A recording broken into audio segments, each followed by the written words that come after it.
Hi hello it's me సౌన్మే and welcome to our channel నా చిన్ని కథలు. ఎలా ఉన్నారు అందరూ? నేను సూపర్ ఉన్నాను అండ్ మీరు కూడా సూపర్ సేవి ఊపర్ ఉండాలనే కోరుకుంటున్నాను. అండ్ ఈరోజు వీడియో ఏంటి అంటే చూడండి, 2 కళ్ళు సరిపోవట్లేదు ఈ టెంపుల్ని చూడడానికైతే. అండ్ పూజ అది ఎంత నేను చెప్పడం కాదు, వీడియోలో మీరే చూస్తారు, అంత బాగా చేశారు. అసలు ఈ టెంపుల్ ఎక్కడ ఉంది మొత్తం డీటెయిల్స్ అంతా మీకు షేర్ చేస్తాను, వీడియోని స్కిప్ చేయకుండా చూడండి. ఈ టెంపుల్ అయితే పెందుర్తిలోనే ఉన్న ఉత్తరాంధ్ర శబరిమల. ఎస్, మీరు బాగానే విన్నారు. మనకి శబరిమల కేరళలో ఉంది కదా, అలానే మనకి దగ్గరలో ఉత్తరాంధ్ర ప్రజలకు అంటే విశాఖ, శ్రీకాకుళం, విజయనగరం వాళ్ళకు అంత దూరం కేరళ వెళ్ళలేని వాళ్ళకి ఇక్కడే ఉత్తరాంధ్ర శబరిమల అని చెప్పేసి రీసెంట్గా అయితే పెట్టారు. మనకి కేరళలో ఎలా అయితే శబరిమల టెంపుల్ ఉంటుందో సేమ్ ఇంచ్ టు ఇంచ్ ఎక్కడ తగ్గకుండా ఎక్కడ చేంజ్ అవ్వకుండా టెంపుల్ అలాగే కట్టారు. మీరు చూడొచ్చు. అసలు నాకు టెంపుల్ని చూడడానికి అయితే 2 కళ్ళు సరిపోలేదు. నేను శబరిమల ఉత్తరాంధ్ర శబరిమల ఈ మధ్య బాగా కట్టారు అని చెప్పేసి విన్నాను, కానీ ఇంతలాగా నేనైతే ఎక్స్పెక్ట్ చేయలేదు. అసలు నేను చెప్పడం కాదది, ఎవరు మనం చూసింది ఒకలా ఉంటుంది అండ్ మనం వీడియోలో చూసింది ఒకలా ఉంటుంది. అసలు నిజంగా నేనైతే చాలా హ్యాపీగా ఫీల్ అయ్యాను టెంపుల్ని చూసాక. కనీసం ఇంటికి వచ్చాక 10 సార్లన్నా మా ఇంట్లో అందరికీ చెప్పాను టెంపుల్ చాలా బాగుంది వెళ్ళండి అని చెప్పేసి.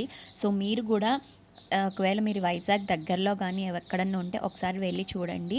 చాలా అంటే చాలా బాగుంది టెంపుల్. అండ్ ఇక్కడ ఏజ్ లిమిట్ అంటూ ఏమీ లేదు. అంటే మనకి కేరళలో అయితే లేడీస్ నాట్ అలౌడ్ అని, బట్ ఇక్కడ అలాంటి ఏజ్ లిమిట్ అంటూ ఏం లేదు, ఎవరన్నా వెళ్ళొచ్చు. అండ్ మన కేరళలో ఎలా అయితే ఇడుముళ్ళు అన్నీ చేస్తారో ఇక్కడ కూడా సేమ్ అదే ప్రాసెస్ చేస్తుంది. ఎందుకంటే ఇది ఉత్తరాంధ్ర శబరిమల అని ఎందుకు అన్నారు అంటే, ఉత్తరాంధ్ర ప్రజల కోసం కేరళ వెళ్ళలేని వాళ్ళు ఇక్కడికి వచ్చి వాళ్ళ ఇడుముళ్ళు అన్నీ సమర్పించుకుంటారని చెప్పేసి ఇక్కడ ఉత్తరాంధ్ర శబరిమల కట్టారు. పేరుకు తగ్గట్టే సేమ్ శబరిమలలో ఎలా చేస్తారో సేమ్ అలానే చేస్తారట. నేను పూజారి గారిని అడిగి మరీ తెలుసుకున్నాను. అండ్ ఇక టెంపుల్ విషయానికి వస్తే మనకి ఇది 2 ఫ్లోర్స్లో ఉంటుంది టెంపుల్ మొత్తం. కిందన మనకి సరస్వతి అమ్మవారు అండ్ దుర్గా అమ్మవారు టెంపుల్ ఉంటుంది. దుర్గా అమ్మవారి అలంకరణ అయితే అసలు చెప్పలేను, అంత ఆనందంగా నేను కరెక్ట్ టైంకి వచ్చాను అని చెప్పేసి నేను ఫీల్ అయ్యాను. అండ్ ఒకవేళ మీరు కింద ఫ్లోర్ని అయితే నేను షార్ట్లో పోస్ట్ చేశాను, ఎవరన్నా చూడుకుంటుంటే వెళ్ళి చూడి అమ్మవారి దర్శనం చేసుకోండి. అండ్ ఇక్కడ 2nd ఫ్లోర్లో మెయిన్ ఆలయం ఉంటుంది, మన అయ్యప్ప స్వామి టెంపుల్. అండ్ పక్కనే మనకి ఉపాలయాలు ఉంటాయి అండ్ వినాయకుడు ఇలా ఉంటుంది. డీటెయిల్స్ నేను మిగిలిన పార్ట్లో చెప్తాను, డోంట్ స్కిప్ చేయకండి. ఇక్కడ స్వామివారి విగ్రహం అయితే పంచలోహాలతో తయారు చేశారు. అండ్ ఇక్కడ కూడా మనకి శబరిమలలో ఉన్నట్టే 18 మెట్లు ఉంటాయి. అండ్ అది కార్తీక మాసంలోనే అలో చేస్తారు. అండ్ మిగిలిన టైంలో అయితే మనం పక్కనున్న మెట్ల ద్వారా రావాలి. అండ్ హారతి అయితే నాకు చాలా బాగా అనిపించింది. అండ్ కరెక్ట్ టైంకి వచ్చాను. 6:30కి వెళ్ళాం మేము. 6:30కి హారతి అసలు మైమర్చిపోయాను నేను. ఆ మ్యూజిక్కి నేను అక్కడ పెట్టిన మ్యూజిక్ని ఇక్కడ యాడ్ చేస్తున్నాను. అండ్ మీకు కూడా ఆ హారతి దర్శించుకొని స్వామివారి అనుగ్రహం మీకు రావాలని కోరుకుంటున్నాను. అండ్ మిగిలిన పార్ట్ డీటెయిల్స్ నేను మిగిలిన పార్ట్లో చెప్తాను, డోంట్ స్కిప్ చేయండి.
ఇది వచ్చేసి కిందన గ్రౌండ్ ఫ్లోర్లో ఇక్కడ మనకి సరస్వతి అమ్మవారు అండ్ దుర్గా అమ్మవారు ఉంటారు.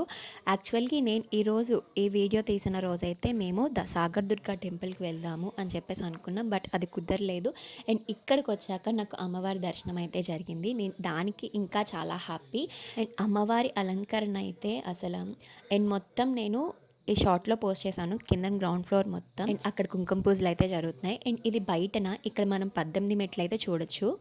ఇది ఓన్లీ కార్తీక మాసంలోనే ఓపెన్ చేస్తారు. మనం ఇప్పుడైతే పక్కనున్న మెట్ల ద్వారా వెళ్ళాము. అండ్ మనం టెంపుల్కి అయితే ఇది పెందుర్తిలో ఉంది. వైజాగ్ దగ్గర ఉన్న పెందుర్తి. వైజాగ్ నుంచి 18 కిలోమీటర్స్. ఇది పెందుర్తి జంక్షన్ దగ్గర నుంచి టువర్డ్స్ మనం ఆనందపురం వెళ్తుంటే లెఫ్ట్ సైడ్ ఉంటుంది. అండ్ మీకు గూగుల్ మ్యాప్స్లో కూడా ఈజీగా దొరుకుతుంది ఉత్తరాంధ్ర శబరిమల. అండ్ నాకు తెలిసిన ఇన్ఫర్మేషన్ని షేర్ చేశాను. ఎవరైనా పెందుర్తి లోకల్లో ఉన్న వాళ్ళకి ఇంకా ఇన్ఫర్మేషన్ ఏమైనా నేను తప్పు చెప్పుంటే ప్లీజ్ కమెంట్లో షేర్ చేయండి. సో నలుగురికి తెలుస్తుంది. అండ్ ఈ వీడియోని 10 మందికి షేర్ చేయండి. సో మనం కేరళ వెళ్ళకపోయినా ఇక్కడే ఈ టెంపుల్ని అయితే మనం దర్శించుకోవచ్చు. అండ్ చాలామందికి తెలియదు కదా. సో అందరికీ షేర్ చేయండి. అంతే ఈ video. Thank you. Bye bye. Please like, share and subscribe.